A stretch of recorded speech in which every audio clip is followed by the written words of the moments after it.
All right. Super excited for the investor podcast episode this week. A good friend of mine, Ben Parr, who's the general partner at Theory Forge.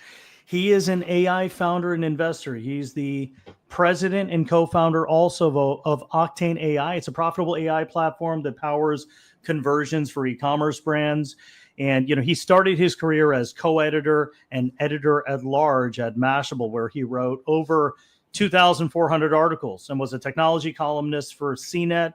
He is the author of the award-winning book Captivology, The Science of Capturing People's Attention, which all of us could use, right? Because attention is the new currency. You could be horrible at whatever you do, but if people know about who you are, maybe you'll get some customers, right? So Parr sits on the board of directors for the Leila Janah Foundation. He is a member of the Forbes 30 Under 30 and an alum of Northwestern University. One thing is, look, I'm a huge fan of Leila Janah as well.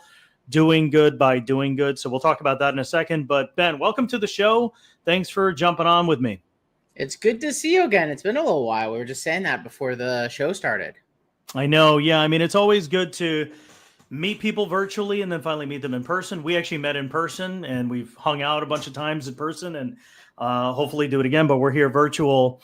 But good to see you, man. I know there's been life updates that we talked about. So I want to talk about it all in the limited time that we have. But look, I mean, I hope I did an okay job with the professional bio, but would love to have you, in your own words, just take us back, man. Talk about your early days in high school. What did you think you wanted to do when you were a professional? Tell me about your family. What did your family do? What did your mom and dad do for a living? And, what was their influences on your career? And let's walk through all of that and then talk about the journey heading to where you are now. And then I might interrupt you periodically as well. Well, the year was 1637 and I was born. No, I'm not immortal. I grew up in a small town in the middle of nowhere in Illinois. It's called Princeton, Illinois. I think there's 23 Princetons or something ridiculous like that in the country. And my dad and my grandfather were in insurance. My grandfather was an entrepreneur. He started his insurance agency that my dad ran after he passed. And my mom was an OBGYN nurse for decades, which is very useful when you have a baby. I have a 6-month-old, as but the audience may not. Very helpful to have a mom who's so good with little babies. But high school, I was honestly the overachiever type. I was in band, saxophone. I was a drum major. I played football. I was council president, valedictorian. I know I'm just doing things. I was always the overachiever type. I did Scholastic Bowl. I just tried to but I was also trying to permeate across. It doesn't matter what clique or whatever. I just wanted to be everybody's friend and work with everybody. And so I got that sense in my high school of, I feel like it was not even 600 people total. And I think the big thing that drove my experience was I'm an Eagle Scout. I don't think it's unfortunate. It doesn't mean the same thing given what's happened in the last decade to the Boy Scouts. But I worked hard to, do everything and learn how to survive in the wilderness with nothing but some matches and an axe and some rations in the winter to learning how to give service and do service projects and lead teams. And I feel like I've always been driven to do things for I always said this in college. I still say it now. It's I have the ability and thus the responsibility to change the world for the better in some way. And in the past, it's been build. With Mashable, it was build my network, report on what's happening. Speak about the truth. Build a company that would help people and would grow stuff. Invest in companies that are doing cool stuff. I just met up with one of my entrepreneurs for the first time in IRL called X and Therapeutics. They're building AI models to create neurotherapeutics to treat and cure neurological disorders. I feel like the more I could write checks into companies like that, the more I can go and help the world. So anyway, that's a long version of I did a bunch of shit in high school. I went to college in Chicago at the Big Purple School, Northwestern. I've always been a little bit of an overachiever. And I complement really well with my co-founder, Matt, my co-founder for both Octane and the fund, who my co-founder, him, did not go to college. He joined a company called Ustream instead of going to college. And that worked out really well as he led product there and helped him get acquired by IBM. And then I always like to say he went to the University of Y Combinator as he was part of YCS12, the legendary Coinbase Apiary Instacart class. Well, the parallel that I'll say is, the book by Leila Janah was Give Work. Mm-hmm. And, VC is apprenticeship business. So there's a lot of jobs and a lot of careers where you just need to kind of learn how to do the job, and you could get in. You don't necessarily always need a 4-year degree. It helps.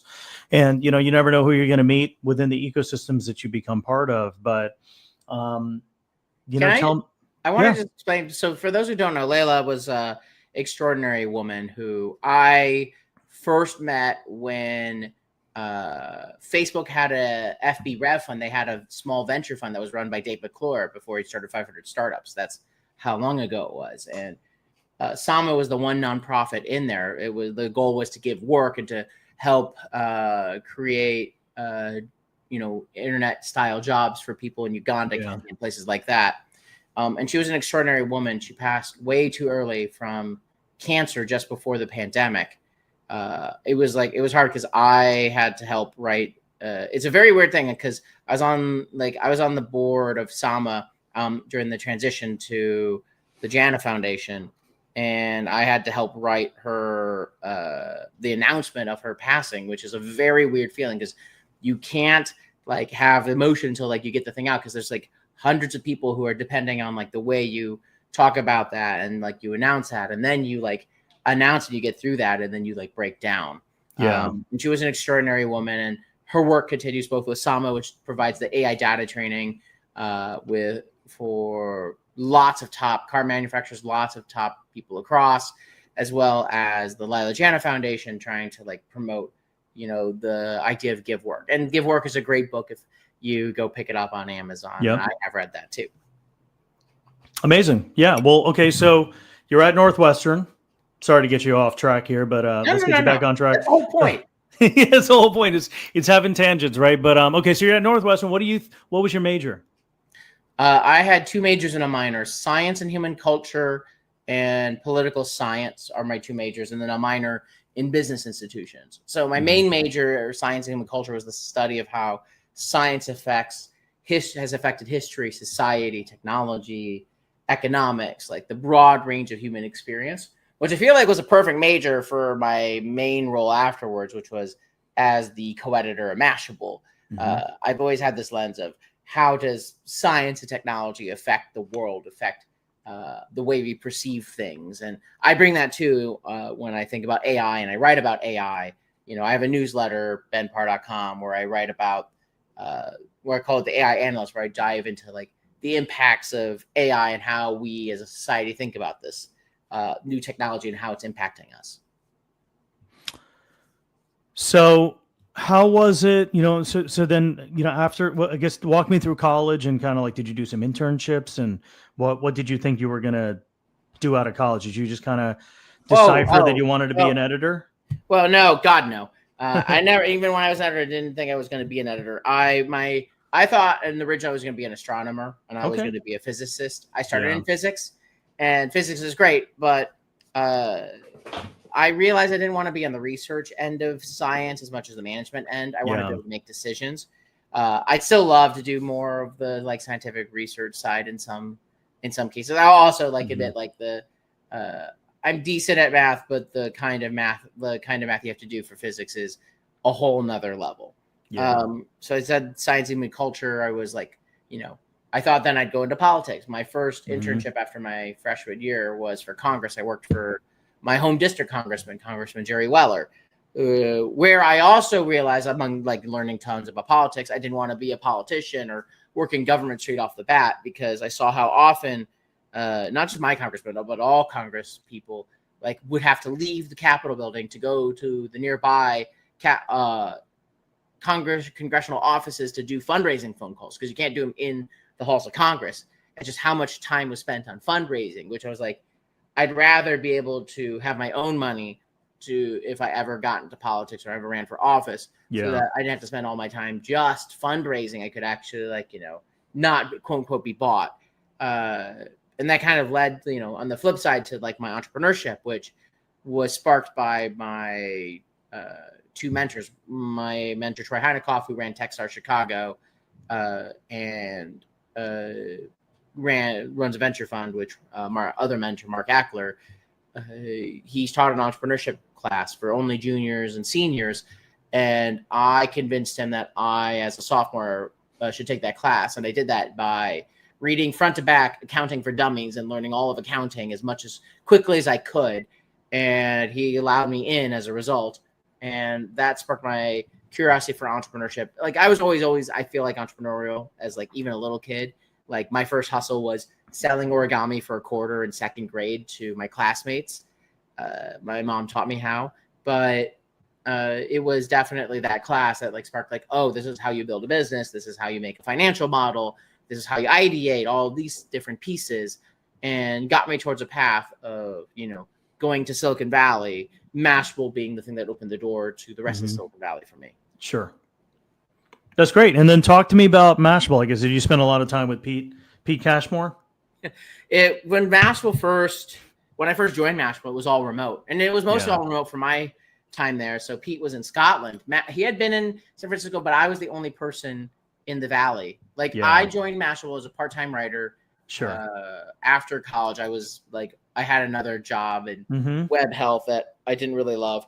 And I was writing on the side for Mashable. My articles did well. And I just decided like I had to move to the Valley to pursue the tech dream and like be a part of the conversation.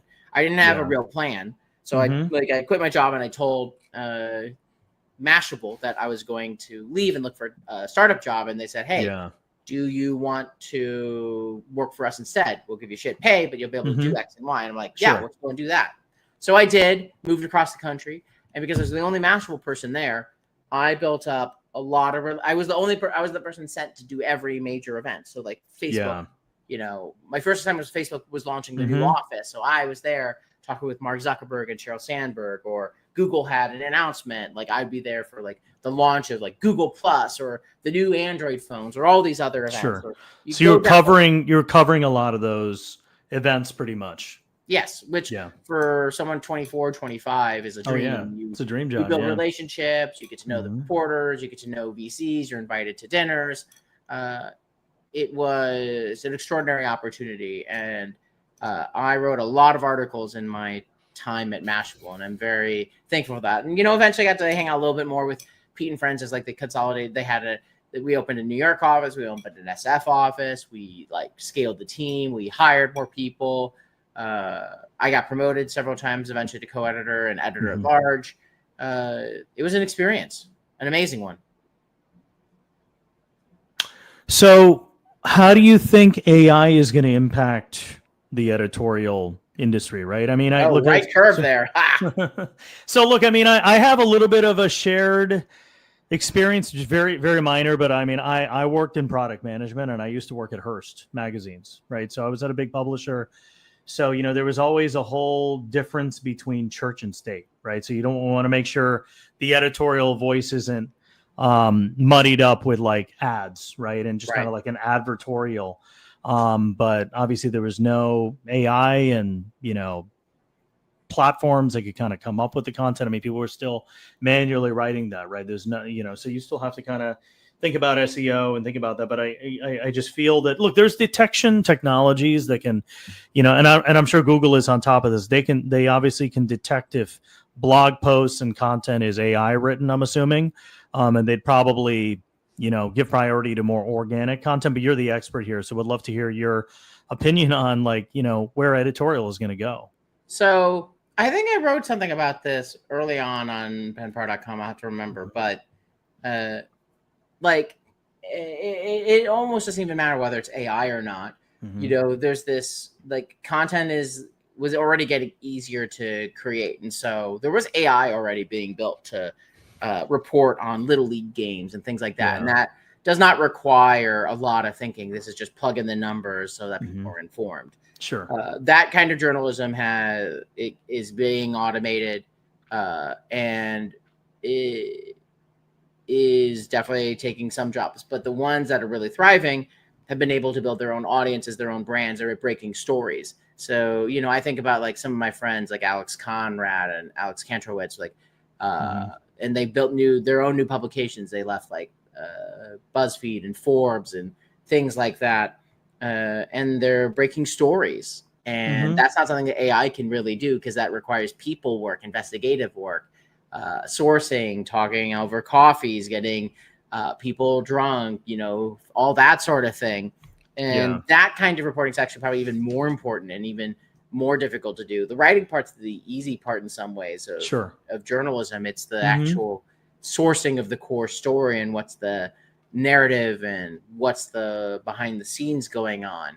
Yeah. So I think that there's a section. And then the other one is, I thought that's always been good, is like the right kind of opinion, because AI is not great at coming up with like a new opinion on the world, just because it's based off of, especially LMs are based off what happened in the past. That's literally how it's trained. It's not based off of like, you know, what is the future in the same way. And so I think that some like great opinion writers and are in good shape. And like Kara Swisher is an example of someone who, like, people value her opinion, has built an audience, has built a career, and I've known her for forever. She always hates it when I try to hug her because she's not a hugger. But it's the kind of thing that if you are building your own audience and brand, I've told this to like journalists at like Northwestern, at the Medill School, that's what you got to go and do. But it's obviously a fact, like there's less jobs than there were before. And it's just true, not just of journalism, it's true across the spectrum, and certain jobs are being affected more, like standard copy jobs, standard like image generation jobs. Those were first. More is coming. There's a huge adjustment period happening. New jobs are obviously being created, but I don't think in the same rate. You know, that's a whole different societal question of what do we do. But the technology is already here. It is progressing.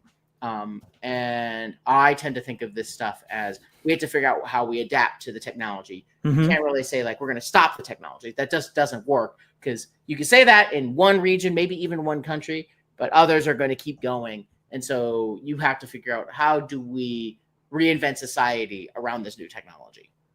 Yeah, no, that makes sense. And I think, you know, a lot of that is going to evolve, but there's also going to be anti-AI software that hopefully should evolve to kind of help delineate, you know, the difference, or, you know, I mean, when you see an ad.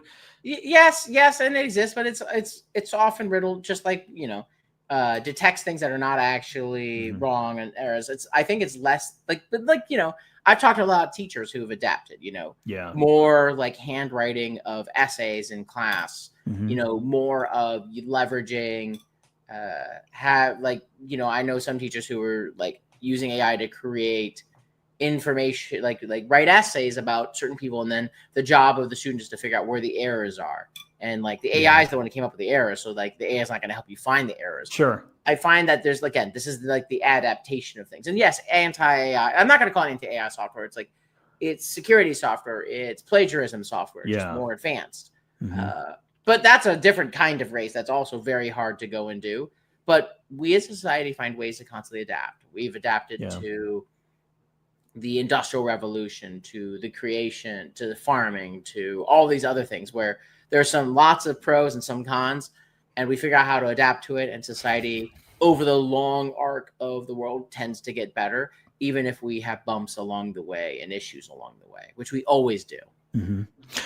I totally agree. And I think AI and some of these tools are going to eventually almost be as commonplace as just using Excel, right? It's just kind of a typical office tool that you use. It may be integrated in with a lot of your products too.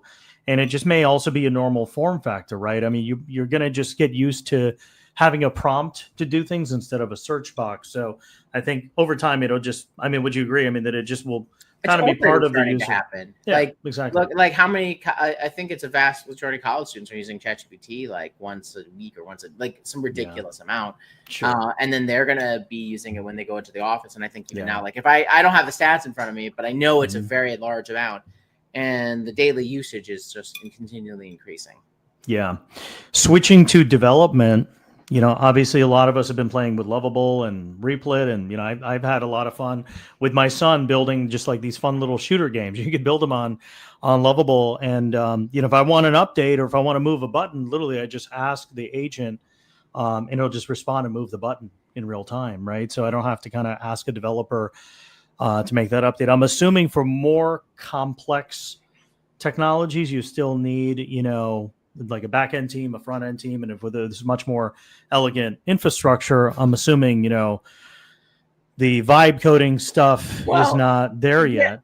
No, yes and no. Mm-hmm. So you can vibe code a lot of stuff. Like my co-founder, if I don't know if you follow him, you should. Everyone should. x.com/MattPRD. He's in that top 0.1% of vibe coders on the planet. Yeah. He's been doing this since the very first private beta for OpenAI. He was building stuff before chat, with GPT-3 before there before there was a chat GPT. Mm-hmm. And he built an entire AI system to audit the World Scientific Research papers that's backed by Reid Hoffman and a bunch of other billionaires. Mm-hmm. He's built an entire social network for teaching people how to vibe code with Cursor. So you could build a lot of stuff. Now, I don't think of it as either the Octane AI team, there's, the entire engineering team uses Claude Code to help write code. And that is a part in partial vibe coding. It helps with a lot of stuff with the output of the Octane AI engineering team is well more than double. I think it's 2.5x. I think I got the numbers from our CTO recently. It's significantly increased. We've been able to create new features rapid fire in a way that we weren't able to go and do before. And it's not like a vibe code or not. It's a part of the system. Obviously, there's certain things that you have to edit or change or that you can't do purely with Claude Code or whichever system you're using, but it makes you so much more efficient. And so it's a part of almost, I think every smart engineering team. That's why OpenAI has been able to ship so fast. They have Codex and they're all using Codex internally to build these features rapid fire. And you saw that with OpenAI Dev Day, which as of this recording is a little over a week ago, but it's a part of everything. You can't build everything with it, but I think of it more like it's already an integrated part of the Octane AI team's development structure. And I think every single one of our portfolio companies is using Claude Code or something like it to build their products too. So before we get to the Octane AI part of the story, so look, you're working at Mashable, you're, very senior, got promoted multiple times, got invited into rooms that a lot of us would dream about. I think you had a stint at CNET as well. I had a column for CNET. I worked for Jim Lanzone, who now runs Yahoo, writing a column on the future of technology, which was awesome and going on CBS every once in a while as well. Mm-hmm. Okay, great. And then was that the final role in kind of the editorial space before you transitioned from? There was the column, and then during that time I wrote my book, Captivology, on the science and psychology of attention, and that book came out in 2015. And after I interviewed for this book, I went through the science and psychology of attention. In fact, I think I have it here. The science and psychology of attention and why we pay attention to certain people and products and how to utilize that science to captivate others. So for those who can't see, the HarperCollins put my face on the book. It was not my decision. I was not opposed to it. They actually used Kara Swisher's photographer. I spent 5 hours with this person to get this one photo. They had me hang up on monkey bars and stuff. I love it. It looks great. I just posted the link here, so hopefully the community can check it out. Did you have you also done the Audible for it too? I had a amazing guy do the Audible. I kind of wish I had done the Audible, but it was so. It's a lot of time. It is. When I do my next book, I will definitely do that. I have ideas for the next book. I'm in back and forth convos on that, so stay tuned on that one. That's amazing. Yeah. Well, hey, thanks for sharing that, and I just shared that with the community as well. And then my next question is, because I know that you've written a bunch of code as well. You kind of transitioned to writing code. What was the pivot point from writing thousands and thousands of lines of editorial content to now thousands of lines of code? Well, so just to give the timeline here, I wrote the book. interviewed the world's greatest PhDs in attention and memory, interviewed amazing people like Sheryl Sandberg, Steven Soderbergh, David Copperfield, Shigeru Miyamoto, the creator of Super Mario, toured the country, did a lot of speaking all across the world, and got to meet a lot of CMOs and others. And my co-founder, Matt, and I started to realize that, this is 2016 when we started our company, Octane, which we still own and run, that marketing was moving away from this one-to-many email blast towards conversation. Matt, my co-founder, had traveled to China with his now wife, then fiance, and saw how many people, how much all of commerce was happening over WeChat. And we realized chat was going to be the way that you had conversations with people, with brands, not just people, and that AI was required to facilitate those things. And that was kind of part of the inspiration of the first version of Octane AI, which powered, before it was an e-commerce, the AI platform for e-commerce, it powered the chatbots for the world's biggest celebrities. And for brands like L'Oreal, we powered the chatbots for Rick Ross, Jason Derulo, Kiss, Aerosmith. I can tell you, Lindsay Lohan. I can tell you a lot of stories about all of these celebrities and working with them. We had tons of users. We raised money from General Catalyst, all that sort of thing.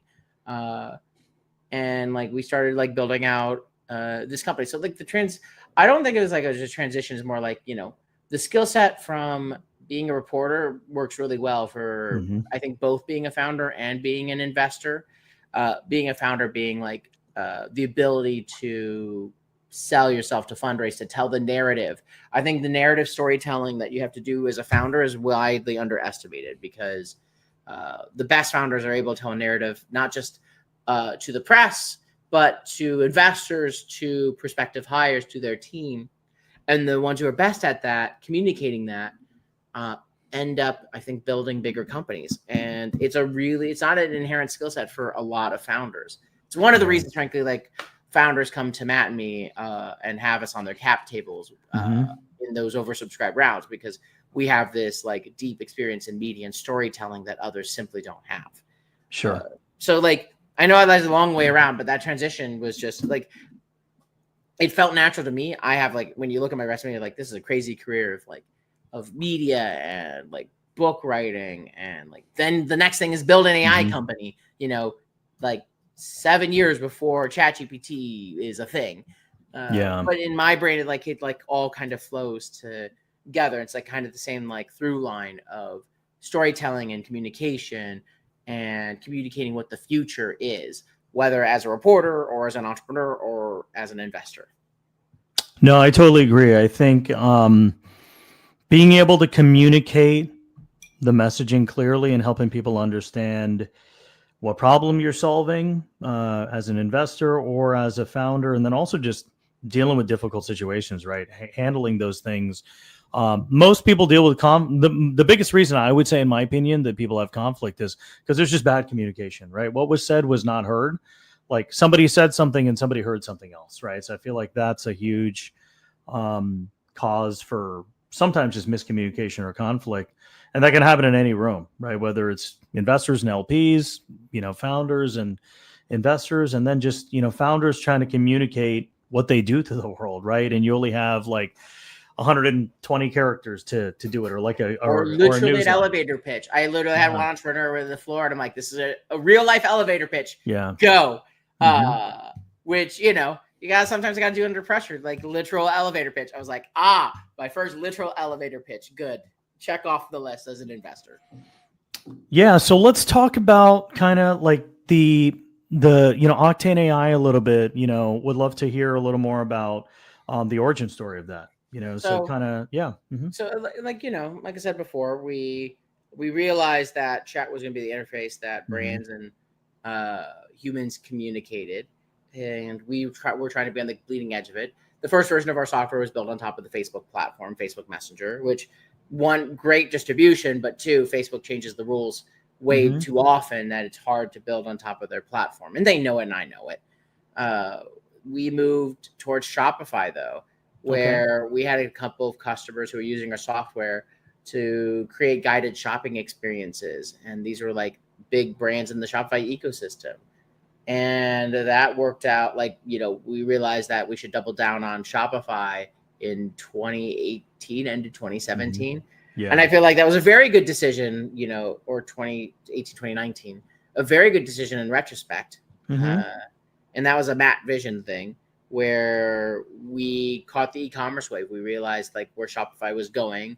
We realized where e-commerce was going. I don't think we all knew what would happen after COVID, but we've built what is the like conversion AI platform for e-commerce. We're best known for our quizzes, being able to do guided shopping experiences. Think like find my skincare routine, find my fit.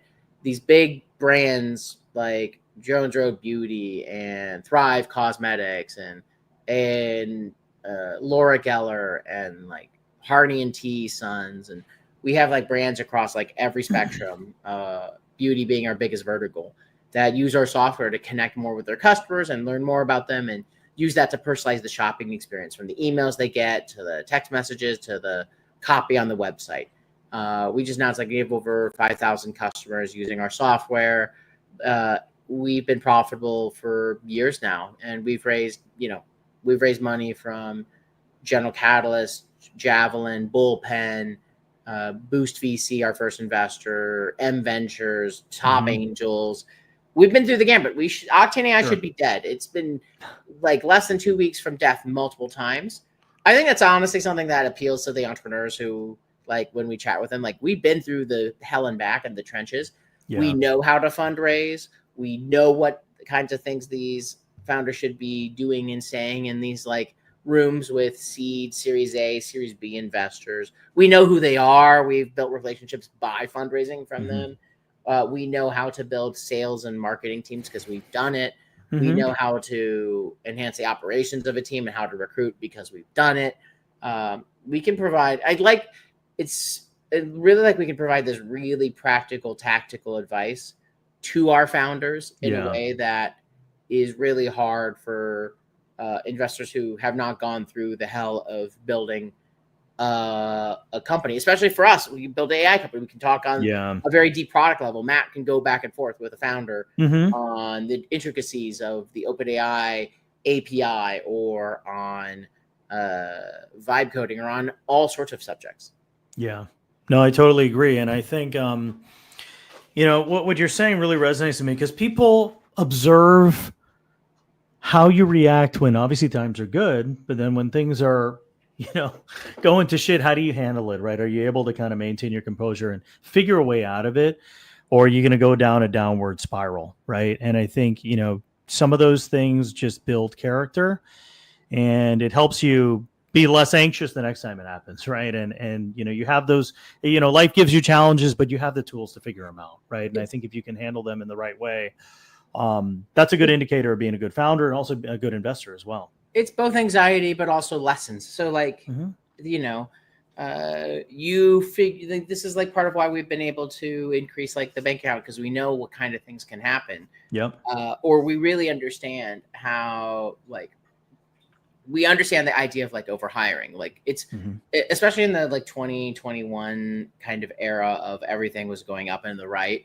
Everyone overhired. You just don't need as many people as you think you do. And AI is obviously changes. So like you could be really lean as an AI company. And we really advocate for that with our portfolio companies until you found really deep product market fit.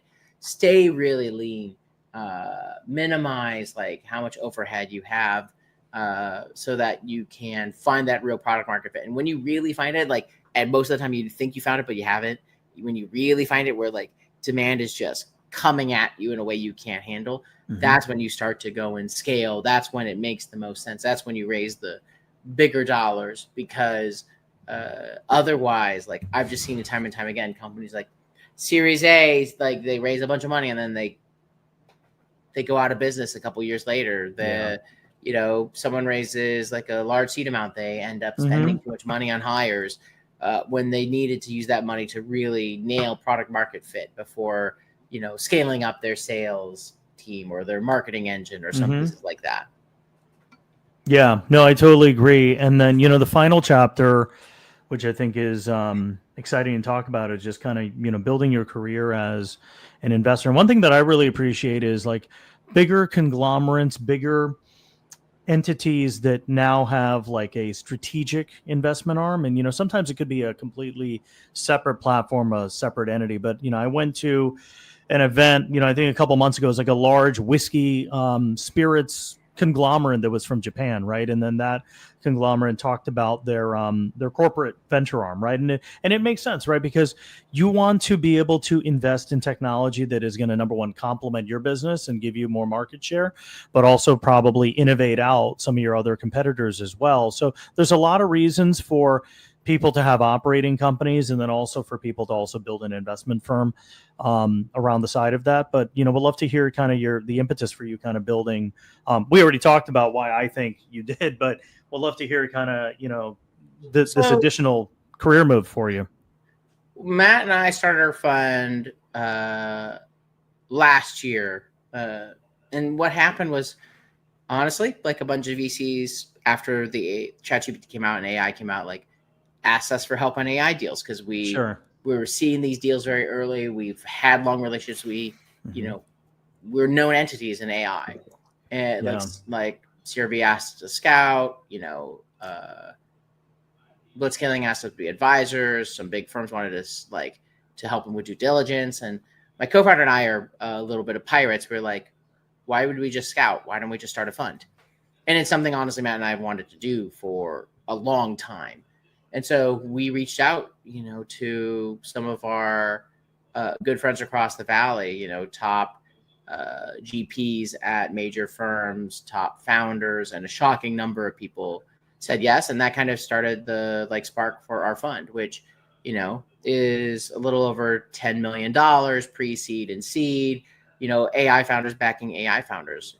I think one thing we've learned from this process is that the top AI founders, what they really want to have on their cap tables is other AI founders who really understand like how to build these things and what to build and how to gain attention. And those are things that I think Matt and I are especially skilled at.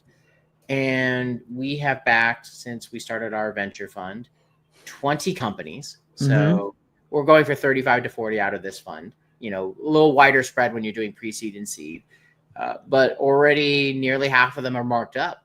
Several raised Series A. We were early to Gumloop, which has been on fire and powers like the AI automation for all of Shopify, all of Instacart. Wordware, which we invested in before they started Y Combinator and ended up raising $30 million during YC from Spark and Felicis during YC. There's a couple of the crazy companies. We just find these founders who that are tinkerers, who are really understand their customer, who are obsessive about something, who we think have a really strong strength in go to market. Because we can help a founder with the press side and how to build a marketing team and those pieces, but you have to have the raw materials there. Someone who you could put in front of the camera, someone who can sell, someone who has a vision. Those two pieces coming together, I feel like we've seen really great results when we've had that. And so it's been really great for Matt and me to have the ability to back these amazing founders and to write 200 to 500K checks into their businesses. For us, the earlier the better. But we've also, joined some amazing rounds. We're investors in Sunflower, which is, the early Facebook designer Bobby Good Latte's company. But also on the flip side, we were the first check into Payman, which is the AI infrastructure for AIs to pay other AIs and AIs to pay humans. And Matt was the one who hunted that one down. Saw we had a firm belief that AI would need infrastructure to pay other AIs, and that eventually that instead of humans paying AIs to work for them, AIs humans to work for the AIs. And they end up raising, they raised $10 million from Freestyle and Coinbase Ventures. They went through HF0. They're doing amazing stuff. I don't know. I'm really proud. It's great. We had, in fact, last week during SF Tech Week, had the first Theory Forge founder dinner. So we brought of our founders, as many of the founders we could together, and a couple of our LPs for dinner. And it was just really great. For some of them I hadn't even met in person yet, but it was really great to just hear their stories and have them meet each other and have them help each other. Because I think also it's not just like VC helping the founders. You can build an ecosystem where the founders help other founders. Yeah. And I think there's a couple firms I can mention that do that too. And I really like those firms where like you just want to have a founder community that can help you because it's really hard to know what the fuck you should do and how to not screw it up. Because very few people have gone through that journey of being a founder or actively in that journey and have raised money from top VCs and tried to figure out how to find product market fit and figure out how to go and hire or how to fire. All things you have to do really rapidly when you are a founder, especially when you're building a rocket ship company. Yeah, totally agree. I just want to switch gears real quick and just talk about a few things high level. So I want to know your reaction to just the macro trends of venture with now seeing Goldman Sachs, acquiring industry ventures, right, for almost $1 billion. So I guess what was kind of your reaction to that? It feels like consolidation has been almost inevitable in venture. Yeah. So like, look, one, venture isn't built in the same kind of way to quote unquote acquire. Like it's easier to acquire a company where like you acquire the shares. Yeah, it's not as common a practice in venture because it's not designed in the same kind of way. You can work pretty well independently, but we're starting to see a little bit more of this acquisition. General Catalyst is doing this, did this too recently. Yeah, they had a roll-up strategy as well. Right. Yeah. There's definitely been historically too many funds, and historically it's made sense. I think actually it makes sense what Goldman's doing. I think that you'll probably see a few more of these, especially for funds where they're like, there's a really talented partner or two they really want to bring on board. I can see where acquiring a fund, maybe they make them like they're like leading their seed practice. Maybe it's something else. Yeah, it's almost like a finance acquihire, right? Because they're bringing in 45. Yes. They're bringing in 45 employees, right? Right. It's both that. It's also, obviously they value the assets of what industry's invested in, which is both like, on the direct side and the fund side. And then there's a revenue from the management fee and carry as well. This is true. And then there's also that piece. And it can make sense, I think, for a GP. Like Bootstrap Labs was also acquired, I feel like a year ago or so. Yeah. So it's happening more often. It is a trend I think you're going to see more. I don't know, like it's going to happen more. I expect the consolidation to happen more. It makes sense. The biggest factor, of course, is how many more people, how many more partners do you want to have at a firm? But the flip side is you acquire the right people, the right firm, you can accelerate your work and your vision. And some, I think, incredible GPs, you're going to only be able to recruit if you acquire their firms. And I think you're going to see that happen with some of the more traditional venture capital funds over the next few years. Yeah. I totally agree. Well, we got a couple minutes left, Ben. Super grateful for all your time. I usually like to leave every podcast episode with just maybe one piece of advice. It could be from a mentor. We're both fans of Mark Ackler. Mark Ackler's been a mentor to both of us, but it could be anybody. It could be a relative. It could be one of your co-founders. It could be a friend. It could be your life partner. But just one piece of advice you got for us. I think I hear Adam Draper's "Be the Cockroach" in the back of my head, but my version of it is just don't die. Like, if we had given up on Octane AI, and there was like a time where we should have been dead after Facebook, Cambridge Analytica decimated the Facebook platform, and we couldn't launch our Shopify app, we should have died. We found a way to not die. We found a way to get, our investors believed in us, backed us when we were in our darkest corner. If we had not done that, we hadn't gotten to, the AI boom, I wouldn't be here right now. We wouldn't have a fund. We wouldn't have an AI company with team members in 14 countries. We wouldn't have 5,000 customers. You can't do that if you give up or you die. Now, that doesn't to say just keep working on the same idea when it's not working. You have to really be thoughtful, pivot, constantly look for product market fit. But if you are tenacious enough, you can find your moment, and you keep your burn low, you can find your moment. And sometimes, a part of startups is luck and timing just as much as tenacity. And so sometimes you might be a little bit early, stay alive so they can get your timing, be tenacious. They have 1,000 other pieces of advice, but that one always comes to mind because Matt and I refuse to let Octane AI die. And now it's bigger than ever. And we get to do this amazing job where we get to back amazing founders and spend time learning from them just as much as we teach them the things that we've learned. Yeah. And I feel really grateful to be able to sit in both roles. And I hope that Matt and I are allowed to invest in great companies for the rest of our lives. And our goal is to build a fund that is here for the next 100 years, however long I'm alive, plus then, build an institution that we can pass on, something like that lives beyond us, that is helping entrepreneurs, that is helping the world. Yeah. That would be amazing. And we're working towards that. Yeah, no, I totally agree. And I think, I agree. I mean, I think even in your darkest times, having that positive mentality and just trying to have hope and trying to figure it out somehow. And to your point, be flexible. And you might have to kind of go a path that is much more painful.